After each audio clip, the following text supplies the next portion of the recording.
Apartment complex in Houston. It's Aldine and Lee. It's about 3 miles south of Houston Airport.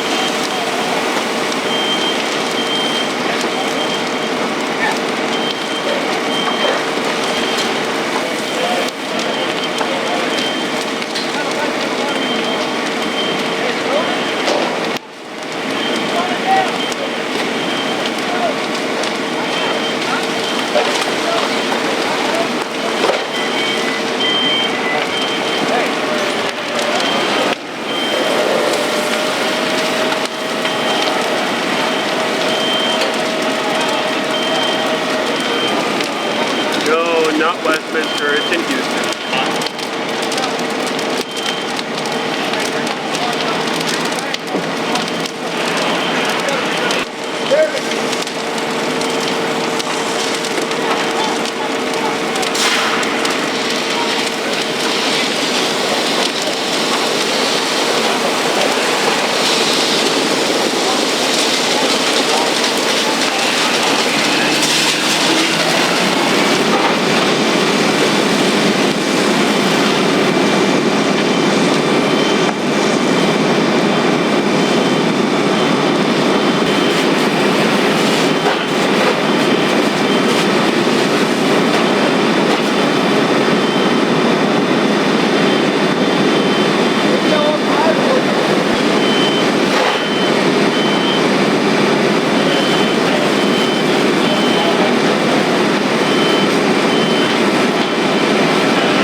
My name is Carolyn Delcour. How do you spell your last name?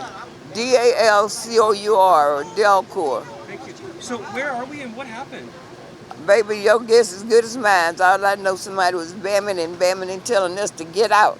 And when we was trying to get out, it was fire and pieces of lumber and stuff falling from the 3rd floor all the way down to the front of my door. And so I just grabbed my purse with my bank card and stuff in it and money and ran out. Didn't get nothing, couldn't grab nothing, no clothes, just what I got on because I was asleep. I had took my medication. That's I'm on 18 pills a day and ran out the house. So who was in the house with you? My daughter was over there with me because I've been sick. And she'd been taking me backwards and forwards to the doctor. And were your grandkids with you as well? No, no grandkids. Nobody but her. And you both made it out okay? Huh? And she made it out okay as well? Yeah, she made it out. She's sitting over there, but she not in no good mood. I was scared her too bad. It's understandable. Well, look, you and I were talking earlier, and I mean, you've survived quite a bit the last few years. Yes, I have. Cancer, kidney stopped functioning. They put stent in, and the stents came back out.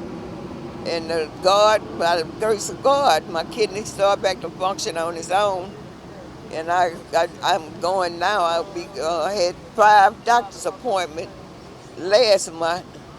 I got about 3 or 4 for this month. So I'm just here by the grace of good Lord. Well, I mean, you're a survivor. I mean, this isn't going to slow you down too much, right? No, it's not. No. God blessed me to make 74 June the 23rd, so I am greatly blessed and highly flavored. So, I mean, it must have been a pretty scary experience, though, trying to It get is. All these buildings to catch fire at one time, and the fire trucks was here, but we don't have no high fire to connect the fire truck to put the fire out. Look how long it took. They didn't have no water to fight the fire, and that's why they burned down so quick and fast. They say they didn't have no water to fight the fire. So here we all standing, and by the grace of God, our neighbors and stuff ran to everybody's house and throw bricks and stuff at the people on the 2nd and 3rd floor trying to get them out and stuff. He got my medicine. Yeah, I think he got the right bag. It's so many up under there. Well, thank you, Caroline. Okay. Good morning. Can you start with your name? Hi, I'm Laurie Christensen, Harris County Fire Marshal. Thank you. Where are we? Sure, we're at 5619 Aldine Bender, Haverstock Apartments. What we know this morning is we received a call of a fire. East Texas Fire Department responded. There's 24 units affected, which has affected 24 families. We do know that the Red Cross is on its way, and management is trying to relocate the residents that have been affected. In addition, they have accounted for all but one person, but that person actually, their vehicle is not here. So at this time, they're going out trying to see where they could be staying possibly, since they're unaccounted for. So we've accounted for all residents of living? Yes, sir, that's correct. No injuries, no fatalities that we know of thus far. Right now, Harris County Fire Marshal's office is out here in support, gathering information, doing the various interviews that we need to get done. East Texas Fire Department is still out here fighting the fire, as you can see.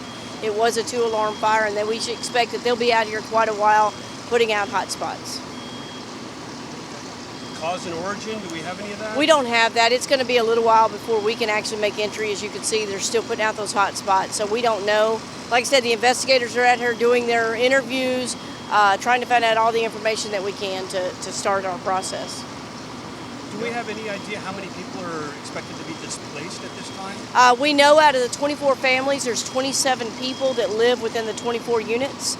So that's 27 persons that's going to be displaced. And like I said, Red Cross is on their way, and management is working. They're in the office right now working on trying to get them relocated. Do we know if they had any trouble fighting the fire? Not that I've been made aware of. One good thing about this area is the fire departments do a good job of pre-planning. I know they initially they did line up to a hydrant and decided to use a second hydrant. So you see multiple hydrants being used and apparatus. So the assistant fire chief for East Texas told us that one of the fire hydrants was faulty. I don't know that yet. That'll be part of our investigation, and we'll talk to the fire chief and find out what we can about that. And do we know how long it took to get knocked down or 7-1? I don't. We'll have to talk to the fire chief about that. And firefighter injuries? No firefighter injuries at this time. Very fortunate. Nobody's been injured, and they've called in several different agencies to ensure that they have backup resources, as these firefighters, as you know, with this extreme heat, even this time of morning, they're making sure that they change them out regularly. So, 24 units on fire, middle of the night. Can you just talk about the dangers and worst case scenario on this and how? We work hard at putting out, and we go to the schools and we go out to the various apartment complexes and do training through the Harris County Fire Marshal's office. Know your way out. If we can express to people, know your way out. Always know a second way if possible. Have a meeting place for your family. We encourage smoke detector, checking those, your smoke alarms at least once a month. Apartments are really good about making sure that they work when you move in. Well, you need to keep those checked, because one of the things we want to do is make sure everybody gets out. And in this case, it appears that the families were able to get out, had enough notification, and there were no injuries. So that's a positive. Tim, any other questions? Thank you very Hey, much. thank you. And as we know more, we'll let you know. Main thing we wanted to do was make sure you had as much information as possible on how many people were affected. So, like I said, we're still looking for that one person, but since the vehicle's not here, there's a good chance they're not here. So.